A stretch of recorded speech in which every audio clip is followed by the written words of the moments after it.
Database architecture, one of the fundamentals of app development, but one of the most neglected parts as well.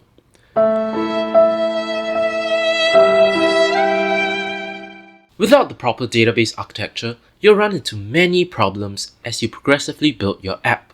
But don't worry, I'm here to teach you this simple 5-step process which you can use to make designing databases a breeze. Almost too easy. This is a 3-part mini-series where you'll learn how to create effective and scalable databases, learn about best practices and principles, and apply them to your own work. For this first video, we'll be focusing on explaining the key concepts of relational databases. The second video will explore the 5 simple steps you can take to create an effective database. And finally, in the last video, we'll see how we can use what we have learned to actually create a database for a book repository app using Supabase. I hope you're as excited as I am, so let's get into it right now. Quelle spectacular commands! No time, baby. Alright, so first things first, what exactly is a relational database? Simply put, it's a type of database that organizes data into tables, which are related to each other. Think of it like a collection of spreadsheets, where each spreadsheet represents a table, and the rows and columns within each table store specific types of data. For example, if you're building an app for a bookstore, you might have one table for books, one table for authors, and one other table for customers. Each table has rows that represent individual records, like a book, one author, or one single customer, and the columns for each table represents one of the fields that pertained to that table. Now let me just highlight some key terminology and concepts that we'll need to know throughout this course. So these are tables, rows, columns, and keys. Let's start with tables. Tables are like the heart of your database. They store data in a structured format. And each table also has a row. A row in a table is a record. Think of it as a single entry. Tables also have columns, and columns on the other hand are the attributes or fields of that data. For example, in a books table, columns might include the title, the author, or the ISBN number. Now that we have established a good understanding of what tables, rows, and columns are, let's move on to keys. So in relational databases, there are mainly 2 types of keys. Firstly, primary keys, as well as foreign keys. A primary key is a unique identifier for a row in a table. It ensures that each record is unique, like a social security number for your data. Foreign keys, on the other hand, create a relationship between 2 tables. They sort of serve as this link between the data in one table and the data in another table. For example, let's take a look at this users and orders table. We can see that the orders table has a column called user ID, which references the user ID column in the users table itself. And foreign keys are useful for 2 main reasons. Firstly, it keeps our databases efficient and avoids data redundancy, that is, having duplicated data in our tables. If we structure our databases in this way, we don't have to repeat the user's information in every row inside our orders table. Instead, we can just add a new column to reference the user ID, and we do not have to insert a new email or a new name of the user inside our orders table again. And the second reason is that if any of the user's information is updated, we do not have to go into our orders table and update each of the rows there. We can just update a single row in our users table, and this will make it much easier and much more efficient as well. Alright, so now that we have a good understanding of foreign keys, let's talk about how tables relate to each other. There are 3 main types of relationships, namely one-to-one relationships, one-to-many relationships, and finally many-to-many relationships. Let's talk about all 3 of them now. In a one-to-one relationship, one entity is associated with at most one other entity. For instance, every book has a unique title that is not duplicated anywhere else. That is to say, no 2 books share the same title, which is usually the case. One book to one unique title.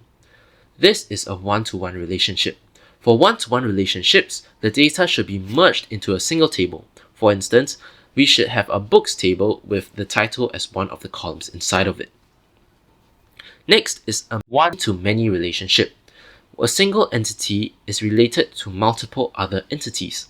Think of a book with multiple editions. Here, the same book can have multiple different editions, but the editions are specific to a book and are not shared with other books.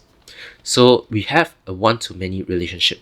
For a one-to-many relationship, we should create two tables, a books table as well as an editions table, and we should insert an extra column in the many table, i.e. our editions table, which references a single row or a single book in our books table. So this is exactly the concept of a foreign key relation, and how to do this will be shown in Supabase in the third video as well. And finally, the most complicated relationship is a many-to-many relationship, which occurs when records in one table can relate to multiple records in another table, and vice versa. For example, think of how one author can write multiple books, but one book can also be written by multiple authors at the same time. So to illustrate this example over here, imagine each of these red circles represents one author, while each of these blue squares represents a book. So these are books over here, and these are authors. So let's say author 1 has written book 1 over here, but author 1 has also written book 2. So this is author 1, 2, and 3, and these are books 1, 2, and 3. So author 1 has written two books over here depicted by these arrows over here. And now let's move on to author 2. Let's say author 2 also was a co-author in writing book 1 and also wrote book 3 as well. So author 2 has written book 1 and book 3. And last but not least, for author 3, let's say author 3 was not that ambitious and only wrote book 3 with author 2. So author 3 over here is a bit lazy. He only wrote one book out of the 3 books, while the other 2 authors over here wrote 2 books each. But now let's analyze the relationship between authors and books. You can see that for each of the authors, it is possible to have more than one arrow coming out from the author, i.e. one author is capable of writing more than one book. So this is a many relationship. And if we zoom in over to book 1 and 3 over here, you can see that books 1 and 3 also have multiple arrows coming into each of them, i.e. one book is able to be written by multiple authors as well. So when we see such a relationship as this is what we call a many-to-many relationship. Because one author is able to write multiple books, and one book is also able to be written by multiple authors. So how can we manage a many-to-many relationship then? Well, what we would usually do is we would create a join table, aka a junction table, aka an intermediate table. This table serves the sole purpose to store the relationship between the two other tables. For instance, we can create a books authors relationship table with 2 columns, books ID as well as authors ID, with each row corresponding to one relationship between the 2 tables. We will be implementing this later in Supabase, so don't worry if you are still feeling a bit lost. It will be much clearer when we actually create the tables later. Alright, so now that you have the basic knowledge of what relational databases are, as well as the 3 different types of relationships, you are now prepared to move on to the second part of this series, where we'll be learning how to use a simple 5-step process to ensure that you create effective and efficient database architectures. So smash that like button if you enjoyed this video, and I can't wait to see you in the next video. Au revoir!